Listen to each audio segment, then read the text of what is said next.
Hey, Donald, how's it going? Thomas, welcome to today's webinar.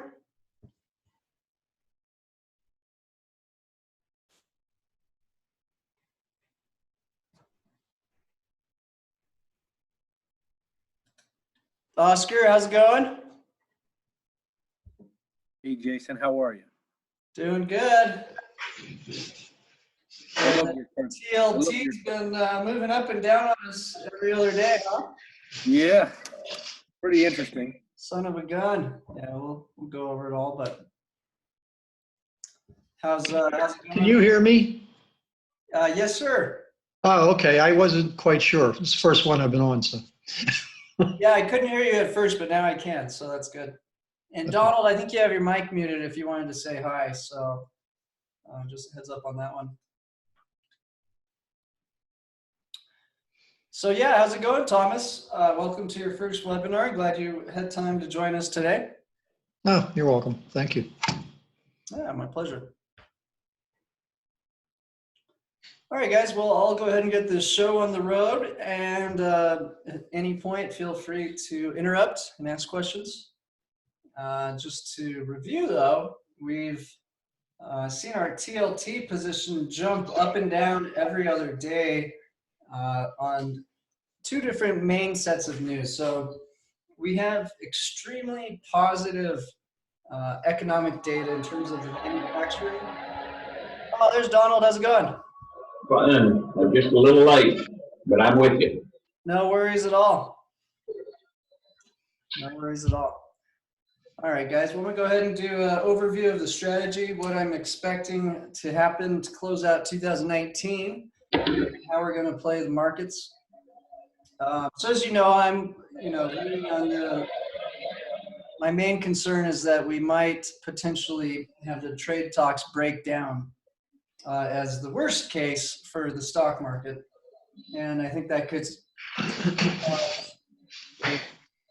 I'll go ahead and mute it till we get through the presentation and then unmute you guys just so I don't have any background noise.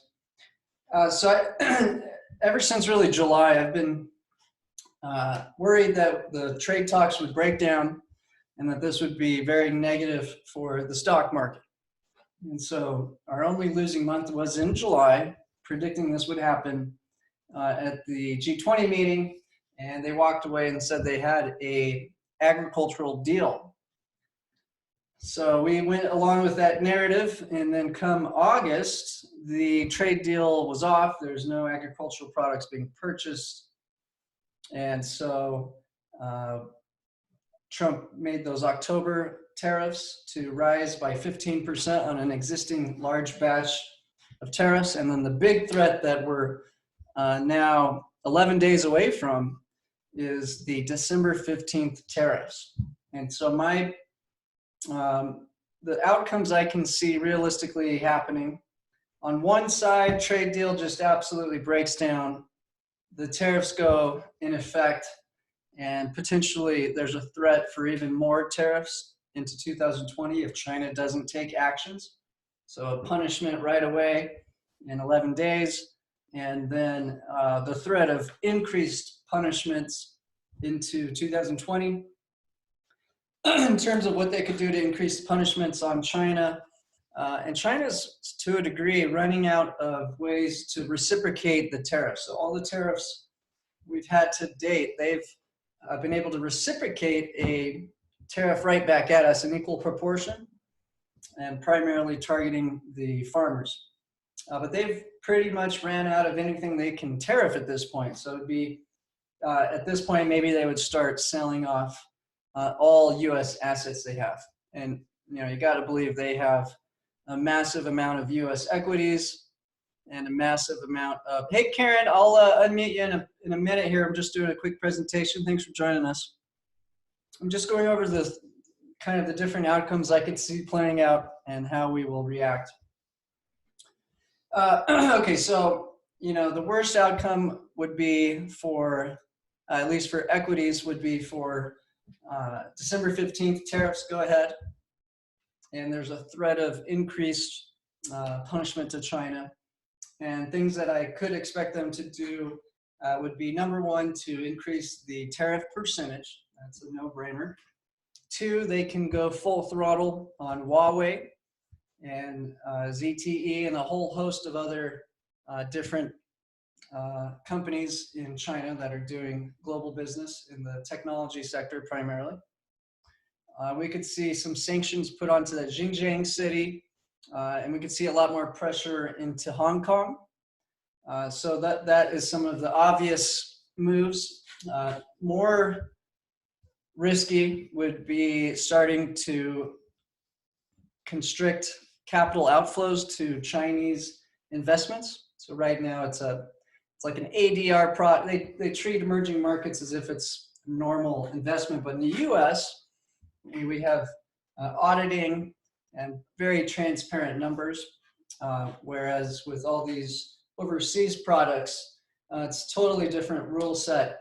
And so the amount of capital that's been flowing into emerging markets without any real auditing is alarming. So the threat of them restricting capital outflows into emerging markets could be very devastating to the markets. So those are really the big items I'm looking at. Also, potentially, China might allow their currency to devalue further, which causes a lot of chaos in the currency markets. And every time that's happened, we've also seen equities fall rapidly. So when the phase one deal came out, we were expecting SPY to go up to 315. We barely touched it. That might just be the high of the year. We'll see. So that's kind of the worst case scenario that may play out and what I've been worried about happening. Now, if Trump does not get a trade deal that's substantial, that's going to be difficult for him to really back up all this stress he's put America through going into the election. So I think he either needs to close out a deal he can brag about, or he needs to escalate to show he's tough. So that's one outcome. The second outcome I could see potentially happening is that they delay the tariffs. So instead of raising the tariffs on the 15th, they might say, okay, we're going to give China another 30 days. They're still talking to us. There's still some hope. And so that's a potential outcome. And then obviously the third outcome would be we roll back some tariffs, China buys some agricultural products, and then I would suspect that would be extremely bullish for equities, and we'd see a big sell-off in the bond market. So realizing that we're on the verge of the market teeter-tottering in one direction or the other is why we've had to play it very safe and spend a lot of money on put protection. Essentially, our setup has been one where we will generate a profit if the market moves in a big way in either direction from an outcome being achieved in the trade war. Right now, we're in the up in the air mode, teeter-tottering from escalation to de-escalation every other day. And that's made it very difficult to generate a profit because these assets are just kind of bouncing around in nowhere land over the last several months. So that's kind of what I'm looking at. If we look at today's trade alert and relate it to the TLT trade alert, you can see in this setup, we're getting basically the most possible money that you could possibly get from selling a call option. And we're turning around and taking a great deal of that and buying some put option protection. So right at the money is where we sold our call option today, slightly in the money. And this was able to get a $1.37 credit, but that's offset by, what is that? That's a 24-cent loss. So we have about a $1.13 on the upside of the trade.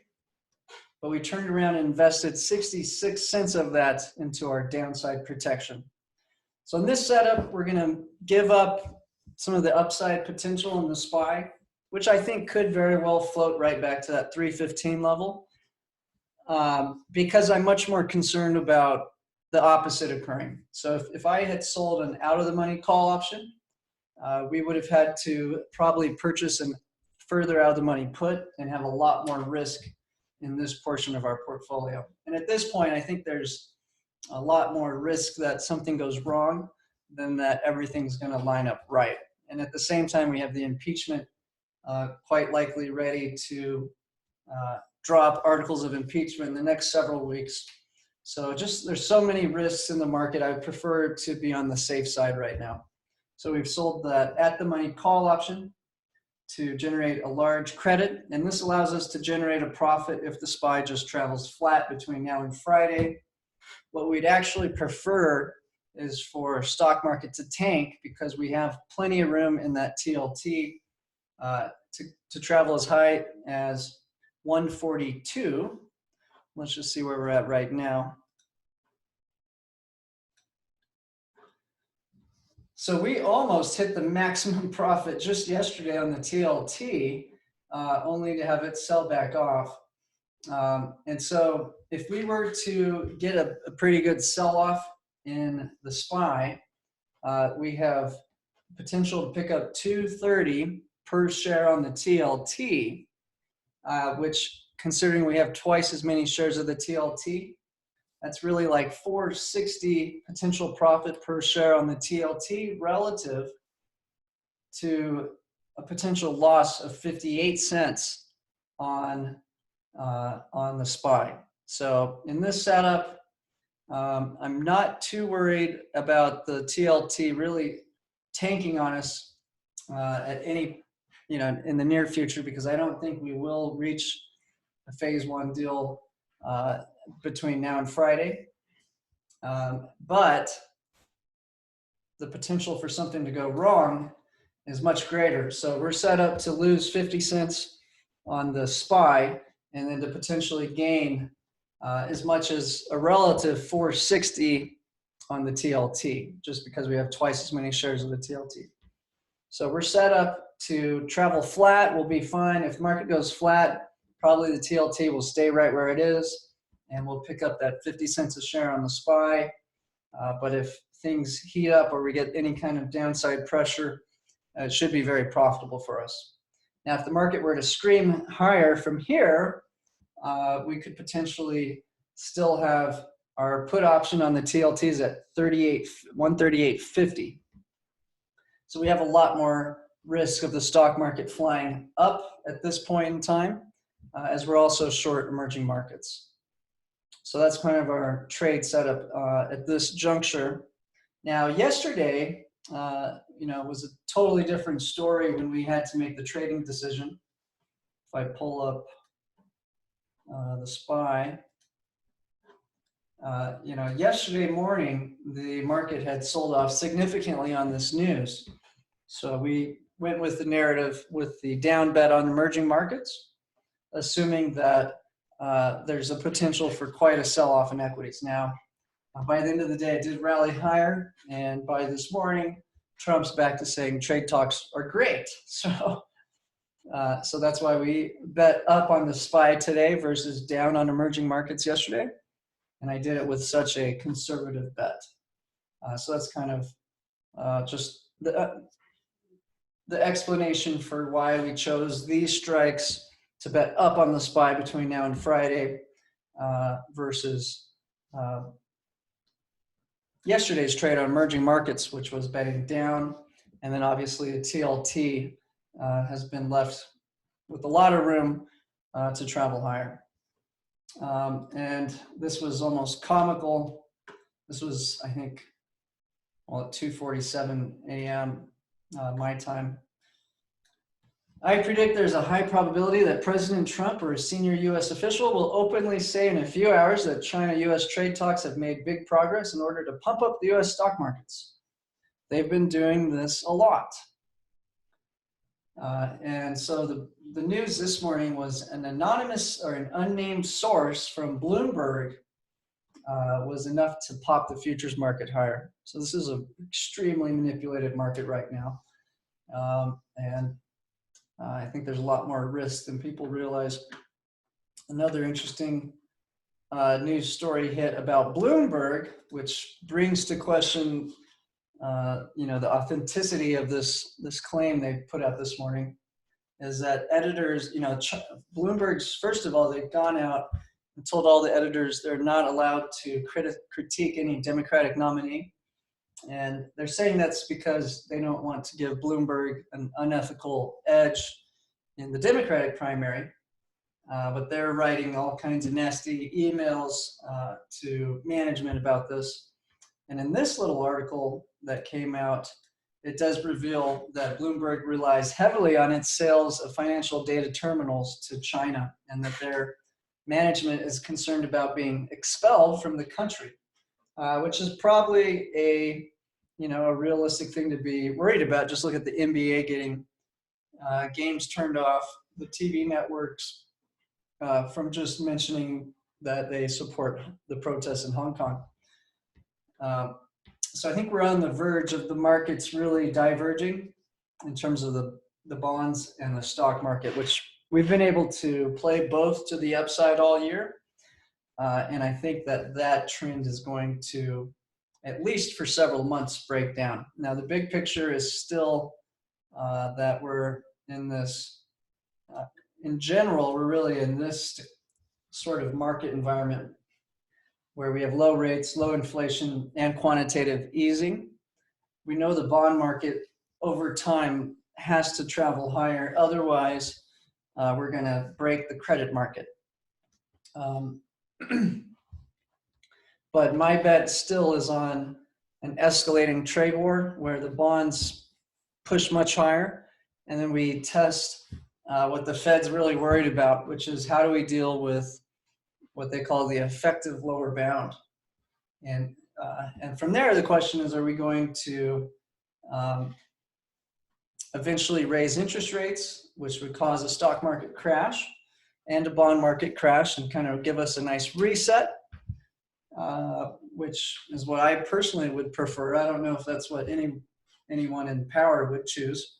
Or are we going to go more of the Japan method, which generated 30 years of flat or negative returns in their stock market and the biggest public debt in the world relative to GDP.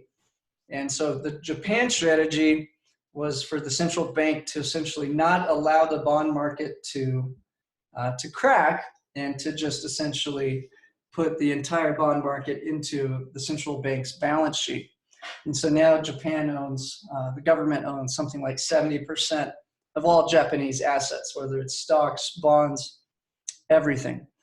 In fact, they have huge positions in all global equities. But if we do review those FOMC meetings, minutes, their big talk was what to do as we approach the effective lower bound.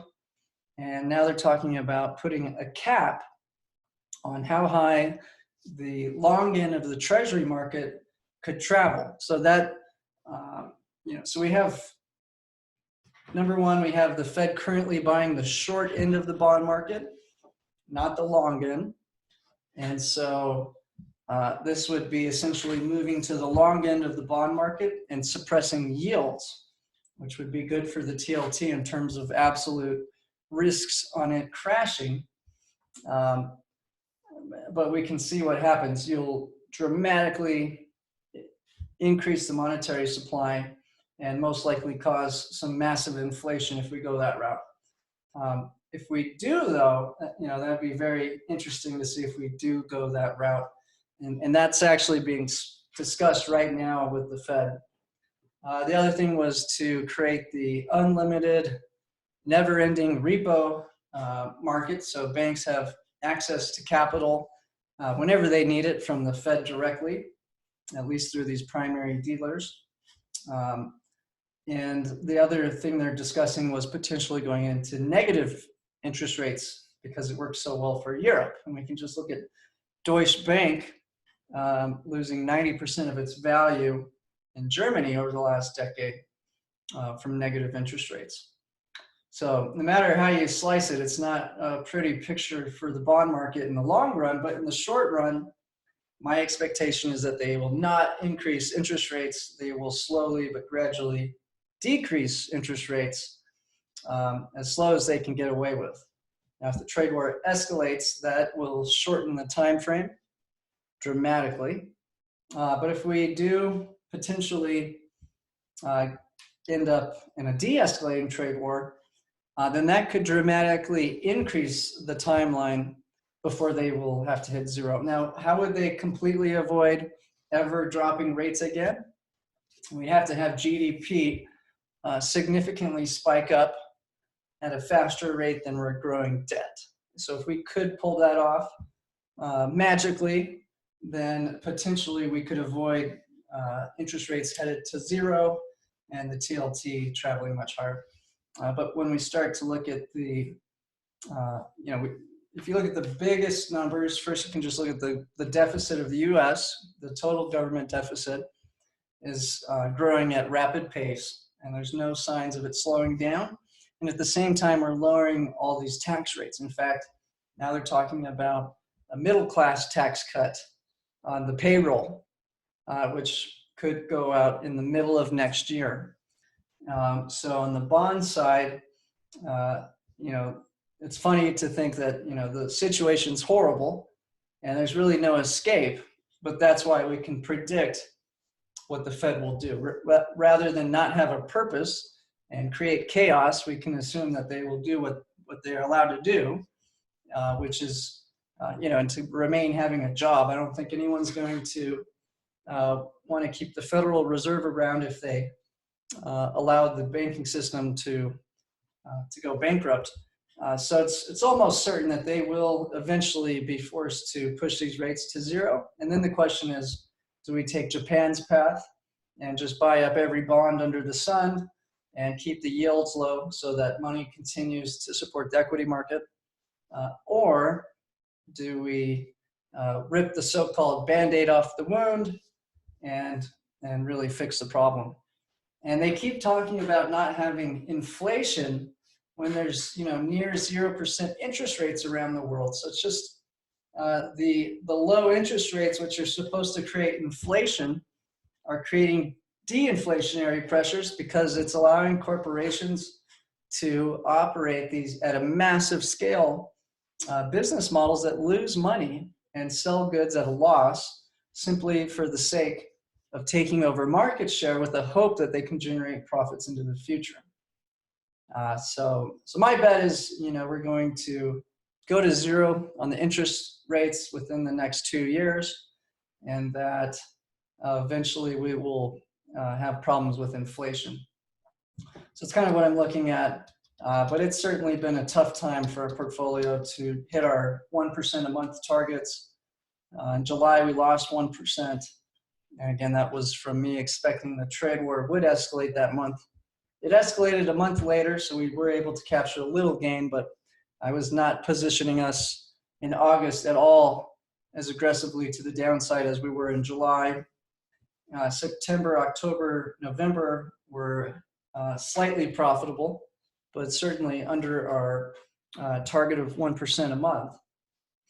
And in December, we started off down 0.2. We were up 0.3 yesterday. We're back down to negative 0.2 today. And so I think that predicting the markets will get much easier for us very soon because Trump's not going to be able to keep the trade war up in the air like he has for much longer. He's really either needs to probably either take a huge hit to his credibility and reputation by removing all tariffs. It looks like China will absolutely make him remove almost all tariffs for any kind of agreement, which would make China look very strong. It would make President Xi look as though he had beaten Trump at his trade war, which I think is, that is what he wants to achieve, is to continue the dominance of his role as the, it's not really the president in China, but the leader. And so I think that's what he wants. Now, it's obviously not what Trump wants, but he's going to be in a tough pickle here. So is he going to de-escalate and take a loss on the trade war? Or is he going to escalate? And so far, his pattern has been to escalate. So I'm playing it safe and keeping us having more exposure to the bond market going up, because when I look at the risk to reward, I find it difficult to bet our eggs on a de-escalating trade war. And on the other side of the coin, without the trade war all on its own, just with the path of the deficits, TLT should go much, much higher over time. Plus, I also believe the outcome of the trade war will be for it to escalate. So it's an exciting time. That's kind of a review of the thought process on our trades, and why we've had less than 1% a month over the last few months, as well as really kind of three different outcomes. Outcome number one, we escalate within potentially the next 11 days or less. Also, we do hear a lot of verbiage from Trump about wanting the dollar to not be so strong. So he is incentivized to escalate the trade war before December 11th. That's less than a week away, if he wants the Fed to drop rates. So we have that catalyst coming up. So escalating the trade war, I think, is a very high probability to close out the year. I put that just slightly over 50%. I think slightly under 50% would be for the trade war to be up in the air through the rest of the month. So that could easily be accomplished by just saying we're going to delay those tariffs until January. I don't think that is out of the question. I'd put that maybe at a 49% chance.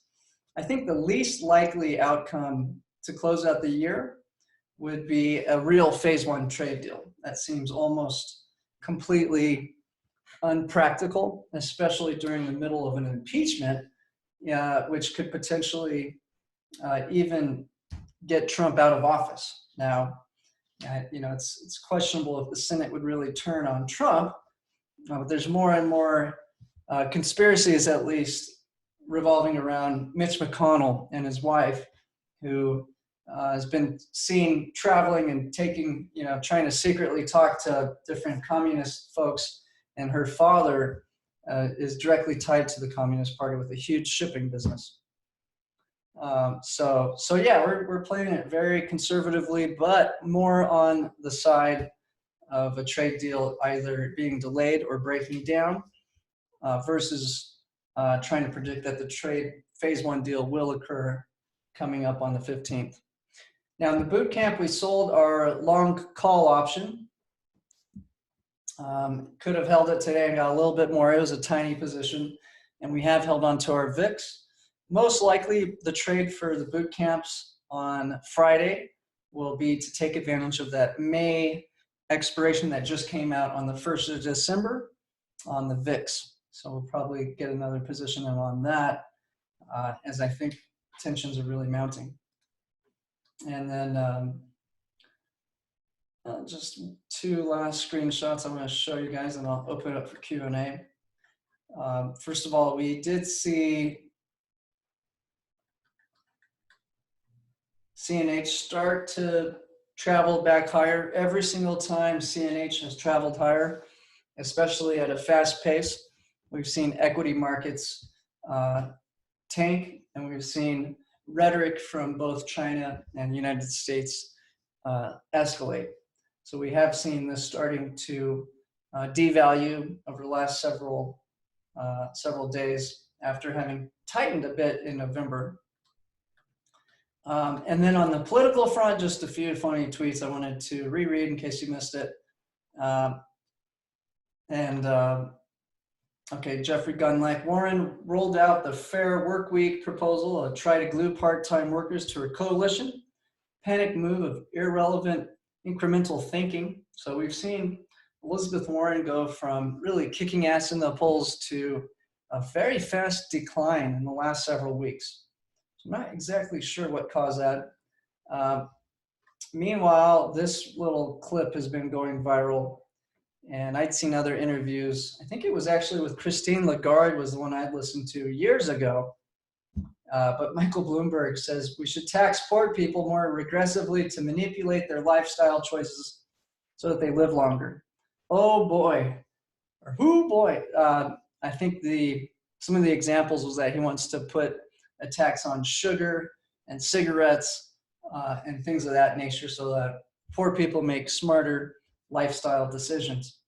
So I just don't see Bloomberg doing well. And then Joe Biden, apparently, according to these polls, is back in the lead, and he can't even get a full sentence out in the Democratic debates. He's got all kinds of weird things about kids wanting to sit in his lap. That's circulating now. So I just don't see who's going to compete with Trump in the next election. Andrew Yang has a clip going around where he's out there putting whipped cream in the audience's mouths and talking about how he wants to give away $1,000 a month. Jeffrey Gundlach has a funny quote when that was first kind of getting some mainstream attention. And he said, well, if $1,000 a month is such a great idea, why stop there? Why not give everyone $10,000 a month? Then we'll all be rich. Okay, so that's a wrap of my thoughts. Let me open this up for Q&A and see what you guys are thinking.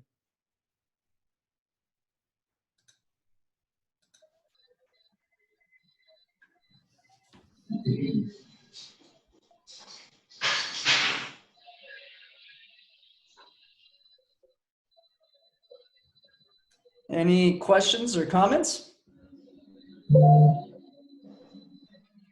Jason, big move on TLT today to the downside. Is it smart to just close out those calls? Yeah, you certainly could. I mean, we're closing that out tomorrow. And so, yeah, I think you could definitely do that. You got your money out of them. And so certainly wouldn't hurt anything to do that. I would not close out your put, obviously. Obviously. Always keep that put rolling. But certainly if you wanted to sell your call and lock that profit in case something bad happens tomorrow, you might make a little extra profit on that one. I had a friend of mine call me yesterday that he subscribes to some service, and they were telling him to short the VIX. Oh, wow. And then late on yesterday. And I was like, are you kidding me? You got to fire that service. right back. Yeah, well, that's a popular trade, and it works until it doesn't work. So I used to have a service a couple years ago where, and this was way back earlier in the credit cycle, but we'd sit there and do the same thing. We'd wait for the VIX to spike and then do some spreads to bet down. But when you do that, you got to use tiny, tiny amounts of capital because if you're wrong, well, guess what? You're going to lose 100%. Right. So, that can be fun if you maybe risk like 1%, 2%. In our program, I'm trying not to ever lose more than 1% in an entire month. So, That sounds exactly like he sounded. Yeah, it's fun until you lose 100%. Yeah, Exactly. and it's because look, if when we realize the risk sitting right in front of us, you really want to be short the VIX. I mean, that's crazy. That is nuts. Yeah, because the people who do that are technical and they're not really concerned about the fundamental picture. And so sure, yeah, you can make a huge return shorting that VIX right now back down to 1250. But once you realize, wait, we have a tariff that's supposed to hit in 11 days, and I'm going to short the VIX. So No, yeah, the thing was, he shorted it. They shorted it around 12 something. Oh Lord! So and I'm sitting there saying, completely under. Yeah, you got to be nuts. Yeah. It's a fool's game. I hope you called him stupid in a nice way. You guys hear about the Target guy who made millions shorting the VIX from 2015? I think from 2000. It was all over Zero Hedge for a while. think it was from 2013 through 2017. He'd just sit there and wait for the VIX to spike and then short it. And he was a target manager or something like that, and he'd made millions from that. But yeah, that's a strategy that works until you lose it all, if you're not careful. Now, you sit there and do it with 1% of your portfolio. Most times, it's not going to be the end of the world in the next 3 months, and it's not a bad bet. But when you get those periods of time where the market crashes for too long, then you lose all your money. And so you either have to use tiny positions to do that trade, or you're extremely risky. And certainly, I'm concerned that, now I'm not concerned about a year bear market yet, or a 2-year, the 2009 crash was, if you only knew a history that goes back 20 years, you'd think that these stock crashes are fixing themselves faster as we go into the future. But if you look back, as we all have together, many times, for a full century, we realize that perhaps we're getting to the end of the credit cycle, and that we may have a much more drawn out period of volatility ahead of us. But again, I'm going to be skeptical to short the stock market for more than a few months at a time until we see the credit market start to crack, because of the corporate buyback scheme. It's just allowing for a very, very distorted market. Everything's performing the exact opposite as it should, because of these super low interest rates and free money, and the Fed, artificially pulling bond yields down. But yeah, that's there's actually, I can't remember the number. I think there's $2 trillion that consistently loves to short the VIX. And just a few weeks ago, we were at in history, the most money of all time had been loaded into that trade. And it's still probably near an all-time high. So there is a huge, when they all try to take the profit from selling those puts, way out of the money, or from trying to buy in the money puts, that's when we can see that trade, or from selling call options against there's more than one way to skin the same cat. But when that unwinds, yeah, that thing can spike way high. So it being at 14, that's still a great entry point for us with our how we're playing it in the boot camp. So I'll be happy to join the long call on the VIX Friday, almost certainly, as I'm expecting a spike that will be more in the $20 to $35 range at some point between now and the election. But yeah, that's a popular trade. I'm not going to lie. I did it quite a bit. I'm trying to remember the exact year. I think it was 2015 and 2016. We had done pretty well on both sides of the VIX. We would wait for it to get super cheap and go long, and then we wait for it to spike and then bet down. So that's a very, very popular strategy. And right now, there's more money that has shorted it. Now, I bet a lot of people covered that position yesterday, so we'll have to see what the net speculative position is now. But yeah, a couple $1 trillion loads into that every time it spikes, which is pure insanity when you realize that we're 11 days from a catalyst that could spike the VIX very easily. So I don't want to hog all the questions, but the last one I have is regarding the emerging markets position. You have, I want to call it an upside down trade there. Yeah. Are you planning to keep that in line until the tariffs get called one way or another? Well, we had been betting up on emerging markets this whole period. So I'm going with the I'm going with the markets following the narrative they feed us. whether we believe it or not. And so the narrative had been since October that the two parties were trying to find a middle ground on this phase one deal. And so we could see this strong pop in emerging markets.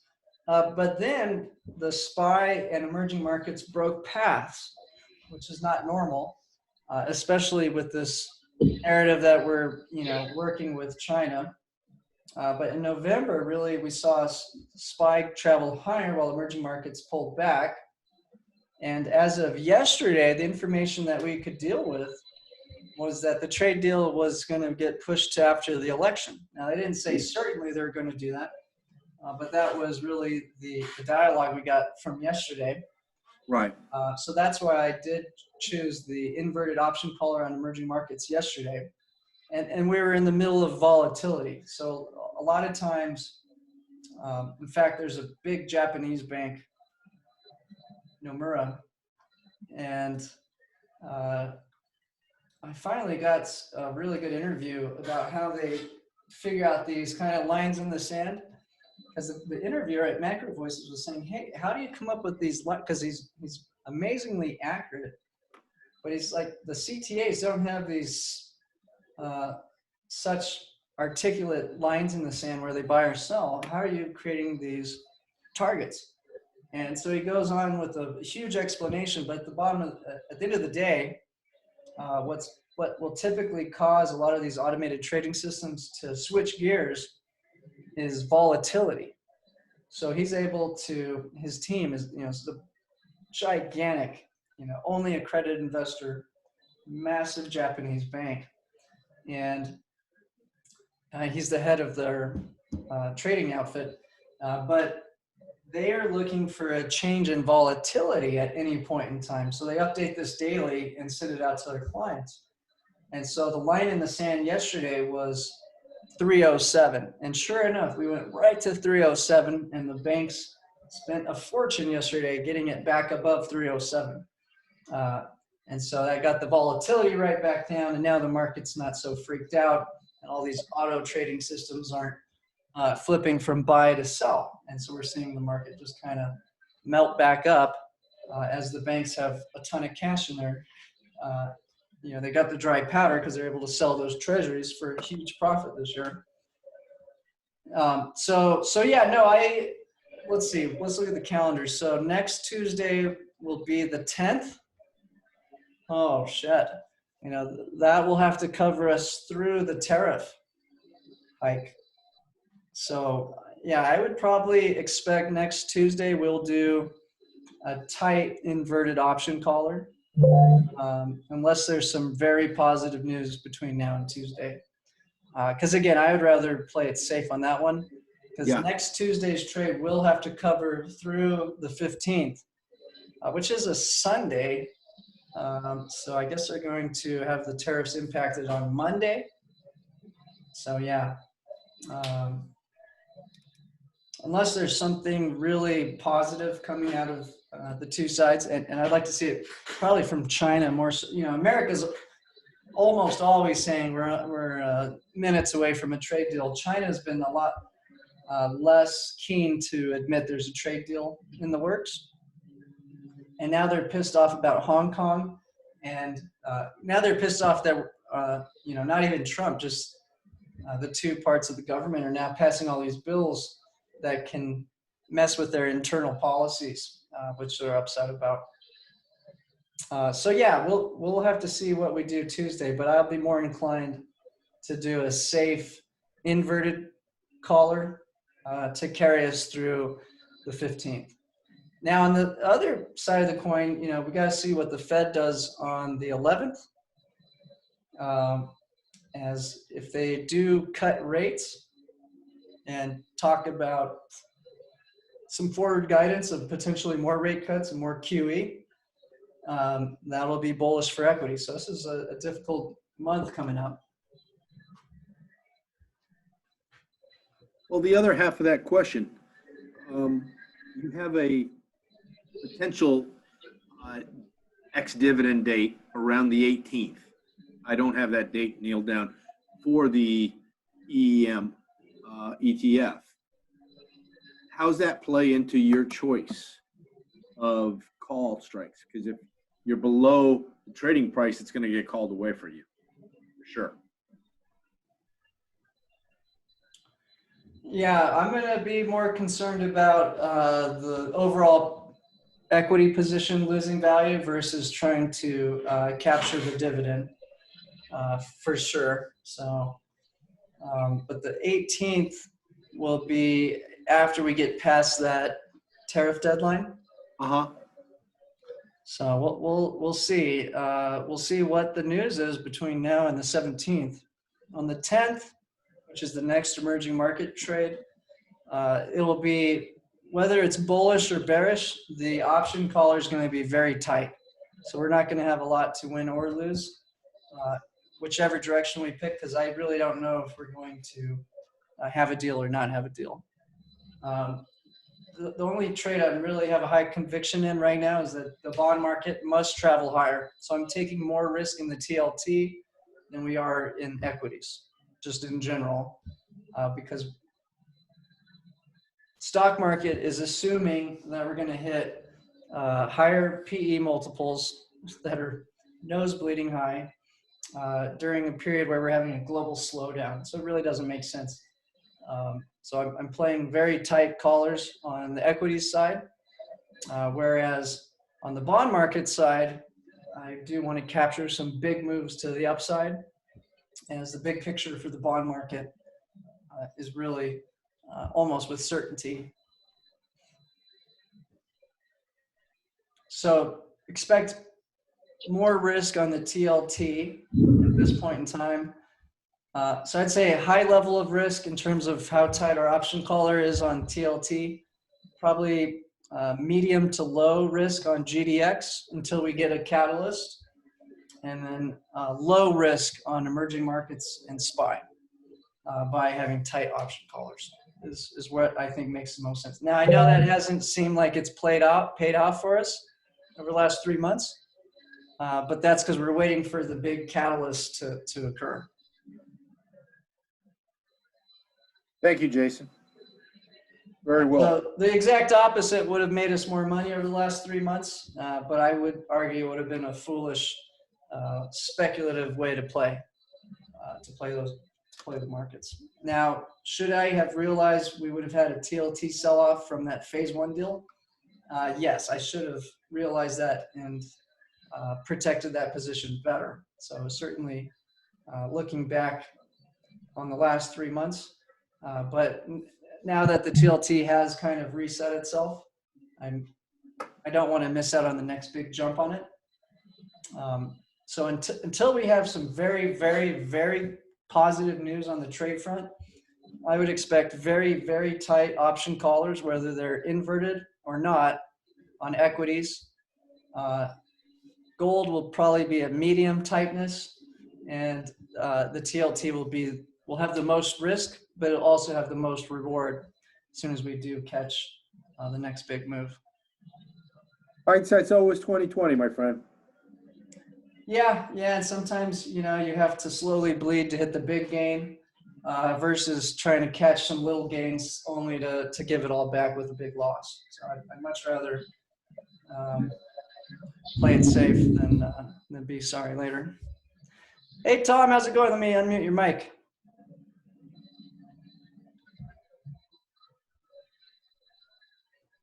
And you can see that TLT is dying to jump up every time there's any negative news. It's popping significantly higher. Just look at that move from the second to the third.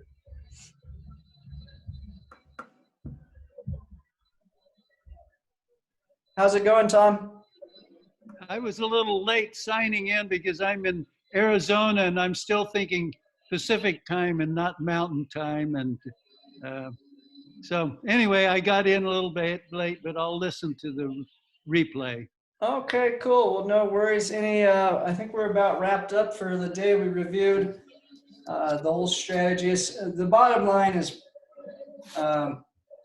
skeptical of equities, so we're playing those safe with tight option collars.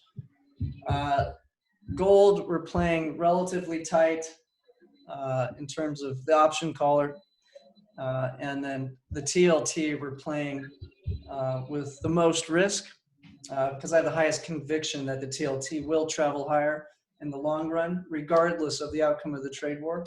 And so the play that would have won for the last 3 months was the opposite of that, unfortunately. But from my point of view, realizing that we're getting near a catalyst, which will make the markets much more obvious, that I wanted to protect against the bigger risk. And I think the much bigger risk is that stocks could crash 50% or more, and the bond market most likely, no matter what, is going to travel higher, simply due to the massive deficits not just the U.S. is creating, but all world governments. And now their interest payments alone are forcing the hand of the central banks to lower rates gradually to zero.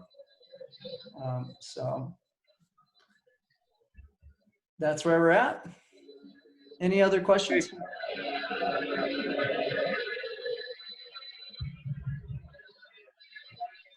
All right, guys. Well, thank you so much for joining live. We'll get this replay out. Tomorrow we'll close out the Thursday trade. Friday, almost with certainty, we'll be picking up for the boot campers, a call option on the VIX with the new expiration in May.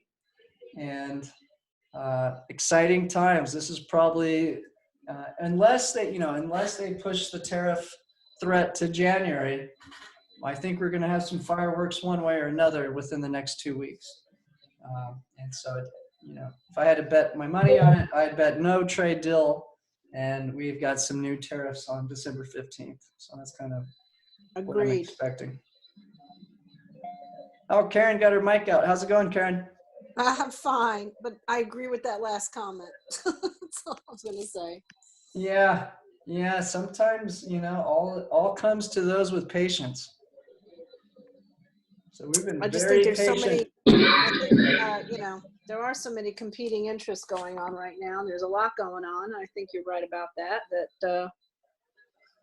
I don't know. I mean, to me, well, since the middle of this year, I've kind of felt like we weren't going to see any trade deal till after the next election. To me, it was kind of obvious, but we'll see.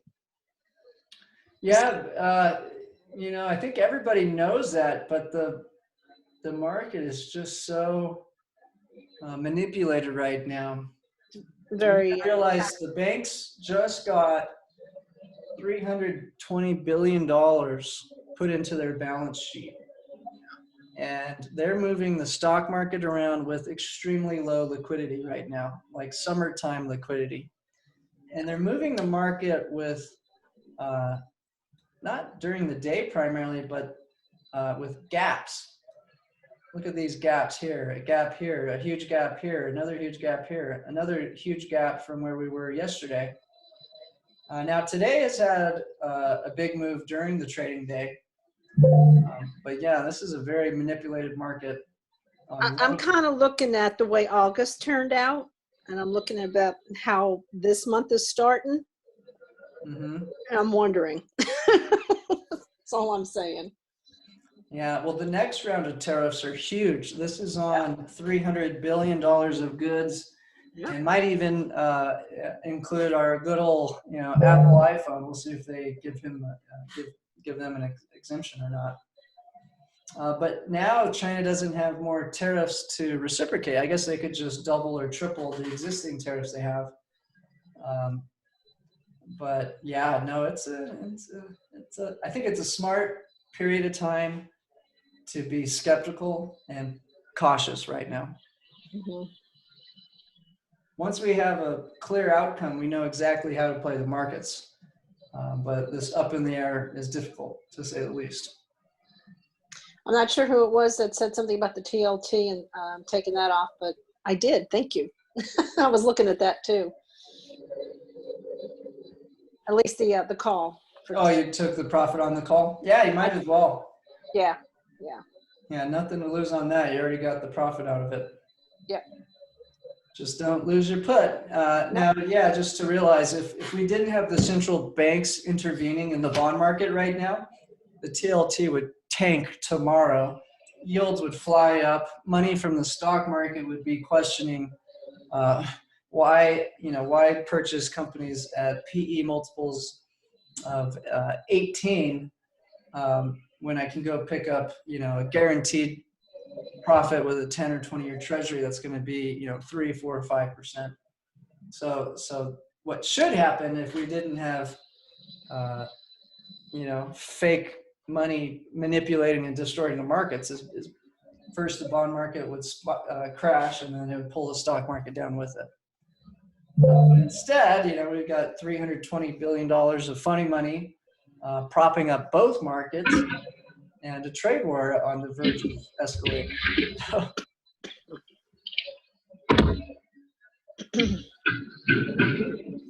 All right, guys. Well, I appreciate your time. I'm busy cranking out the Hong Kong special, which we'll release Tuesday for our boot camp fellows, and also the trading instructions on how to short the Hong Kong dollar, which we haven't pulled the trigger on shorting China's currency or the Hong Kong dollar yet. But I think the catalyst to give us the green light to do so could come as soon as December 15th if those tariffs go up. And we'll want to be ready to jump on that quickly because we have seen their immediate reaction is to offset the cost of the tariffs by devaluing the currency. And it's costing them a fortune just to keep the conversion rate as high as it is right now. And so as they continue to drain the reserves, they've lost about $1 trillion of reserves since this trade war began. So we'll see just how low they want to take those foreign reserves down before they really allow that currency to devalue. Oh, I forgot to tell you. This morning on CNBC, there was an interview. Gosh, I forgot his name now. Kyle Bass? That's it. There you go. You saw it. Never mind. I thought it was interesting. Yeah. Oh, yeah. The World Bank lending them $1 billion a year. Yeah. Yeah.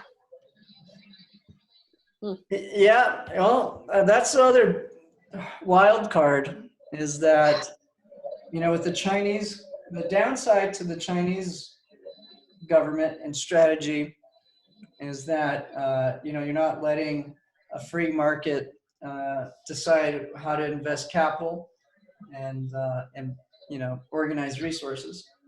And so you're really relying on this, group of people who have taken power to make smart decisions. And if they make great decisions, it could work out really well. But if they make poor decisions, it could work out really poorly. Sorry. No worries. And throughout history, we've never seen state organized planning work for very long. It just has never happened.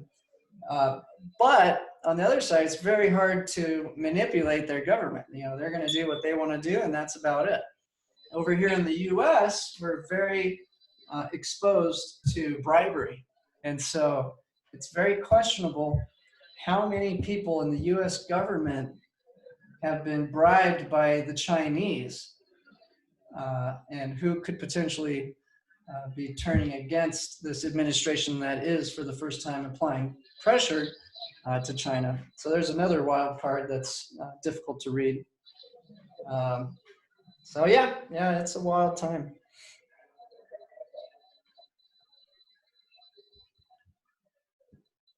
All right, guys. Well, I appreciate everyone's time. We'll get our Thursday trade out tomorrow, and keep a lookout for most likely. I don't think I'm ready to short CNH yet, so probably a VIX call option on Friday for boot campers, and we'll keep close taps on the news flow from China and U.S. as we approach the 15th. Thank you, Jason. Okay, thanks, guys. Talk to you soon. Thanks. Bye. Bye, Tom.